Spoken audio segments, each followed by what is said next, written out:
I want to show you all one of the best things I ever learned while playing the banjo that helped me out tremendously in trying to put together the fretboard. Now this may not put everything together for you, but it'll put you a long ways down the path to being able to figure out your fretboard. It's a real simple pattern that runs all up and down your fretboard. So let's start with the F chord, which is your pinky on the first string, 3rd fret, your ring finger on the 4th string, 3rd fret, your middle finger on the 3rd string, 2nd fret, and your first finger on the 2nd string, 1st fret. That's the F chord, right?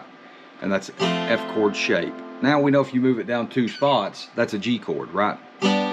So if you take that F chord shape right there and you switch your index finger to the 3rd string and switch your middle finger to the 2nd string, now you're in what we call the D chord shape, or the X chord shape, I guess you'd call it. Some call the F the Y shape and the D the X shape. So let's come down to the 5th fret right here and go to the F chord shape. You got a G. Well, if you come down 4 frets, 1, 2, 3, 4, and switch them 2 fingers around, now you've got another G shape. You got an open G, you got a G here, and then you got a G here. Like up here you got an F. You can come down here, switch them fingers around to the fret, that's an F. Anywhere you want to go. So if you know that this is a G, and you know 2 steps up from a G is an A, well then you can go 1, 2, 3, 4, switch them fingers around, and there's another A. And so I tell you all that to say this: